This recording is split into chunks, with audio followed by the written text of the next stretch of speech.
Welcome back. Today I want to discuss about past perfect tense. अभी तक हम लोग पास्ट परफेक्ट के पहले तमाम टेंस पढ़ चुके हैं। आज जानते हैं past perfect tense. Past perfect tense means action completed before some point in the past. कोई काम, कोई क्रिया भूतकाल में एक समय के पहले समाप्त हो चुकी हो। अगर इसका आइडेंटिफिकेशन जान ले,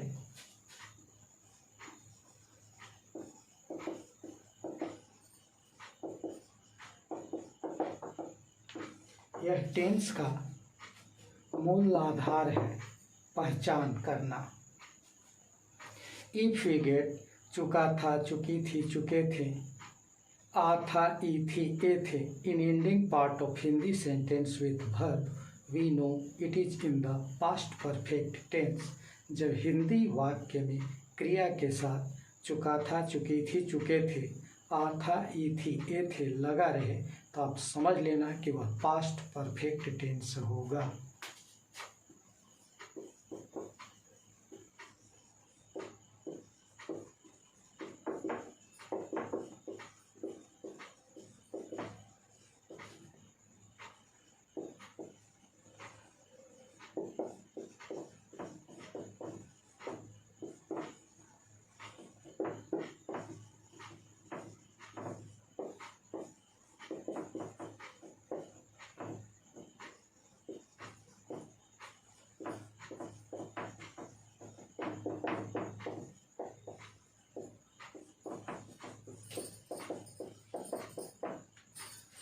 फिर से एक बार, जब हिंदी वाक्य के अंत में क्रिया के साथ चुका था, चुकी थी लगा रहे तो आप समझ लेना कि वह पास्ट परफेक्ट टेंस के रूप में जाना जाएगा। अब इसका मैकिंग रूल के बारे में मैं बात करता हूँ। साधारणतः इसका मैकिंग रूल है subject had passed participle form of the verb, क्रिया का तीसरा रूप ऑब्जेक्ट। अगर इसका उदाहरण बना करके देखें, राम पत्र लिख चुका था तो राम है। अब लिखना का भी थ्री तो रिटेन ए लेटर। अगर इसका इंटेरोगेटिव करना चाहे तो हैड को डिस्प्लेस कर दीजिए। राम क्या लिख चुका था, WH फैमिली के अंतर्गत, तो व्हाट को पहले ले आएंगे, व्हाई, व्हेन, वेयर जो होगा उसको ले आएंगे और इस स्ट्रक्चर से आप पुटअप करके बना सकते हैं। इसका दो और महत्वपूर्ण मैं प्रयोग आपको बता रहा हूँ, आप वीडियो में बने रहेंगे। Here given two sentence, Ram आम खा चुका था। अगर इसको पहचान के दृष्टिकोण से बना ले तो Ram had eaten a mango. दूसरा वाक्य है राम ने आम खाया।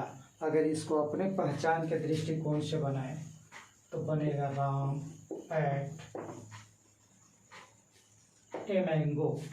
लेकिन आपको एक चीज़ याद रखना होगा, ये हैंडबुक ऑफ इंग्लिश ट्रांसलेशन के अनुसार जब भी कोई क्रिया भूतकाल में संपन्न होती है और कोई निश्चित समय का बोध न हो तो उसको पास्ट परफेक्ट में बनाने की कोई आवश्यकता नहीं है।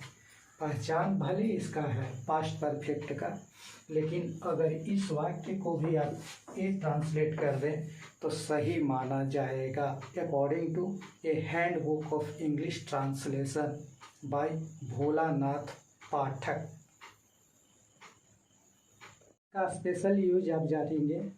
तो पास्ट परफेक्ट टेंस का प्रयोग दो वाक्यों को आपस में जोड़ने के लिए होता है, जैसे पुलिस के आने के पहले चोर भाग चुके थे और रोगी के मरने के बाद डॉक्टर आया था।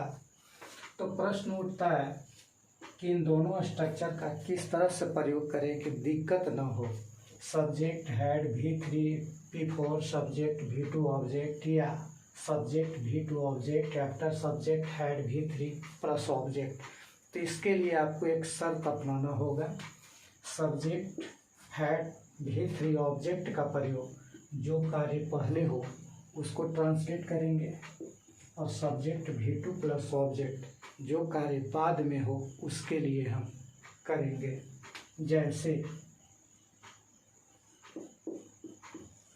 रोगी के मरने के पूर्व डॉक्टर आ चुका था। अब इस दोनों वाक्य में देखेंगे पहले काम कौन हुआ, रोगी भी मरा और डॉक्टर भी आया। तो वाजिब सी बात है कि डॉक्टर आ चुका था, पहले काम हुआ, तो उसको इसमें ट्रांसलेट कीजिए। Subject had V3 plus object, the doctor had come. अब रुकिए, अब देखेंगे कि पूर्व का मीनिंग होता है बिफोर, तो बिफोर लगा दिए। अब रोगी मरा, तो यह पास्ट सिंपल में जाएगा subject V2 plus object, patient died. अब दूसरा वाक्य लेते हैं। एक बार पुनः आपको मैं बता दूं कि रोगी के मरने के पूर्व डॉक्टर आ चुका था, तो सबसे पहले डॉक्टर का आना हुआ, तो doctor had come before the patient died. Patient का मरना बाद में हुआ, इसलिए V2 के साथ बना।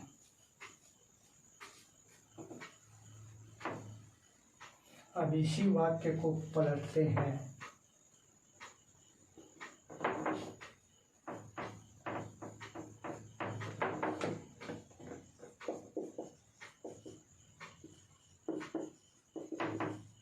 अब इस वाक्य में रोगी के मरने के बाद डॉक्टर आया था के बाद लगा दिए, तो अब इससे पता चल रहा है कि रोगी का मरना पहले हुआ, डॉक्टर का आना बाद में।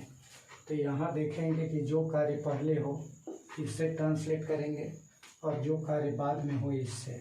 तो पहले अगर आफ्टर यूज करना है तो वाक्य पलट जाएगा, तो सबसे पहले जो बाद में हुआ उसको पहले लाएंगे।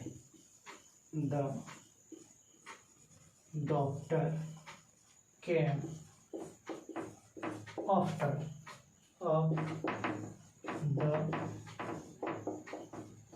Patient had died. इस तरह से आप प्रैक्टिस कीजिएगा किसी भी बुक से या स्वयं, तो आप एक टेंस का अच्छा जानकार बन सकते हैं। जानकार कहने का ये अर्थ नहीं है कि आप पूरा ग्रामर को कमांड कर लें। बोलने, लिखने और समझने का ज्ञान होना चाहिए। आज के लिए इतना ही, फिर मिलते हैं अगले वीडियो में एक अगले कंटेंट के साथ। तब तक के लिए धन्यवाद।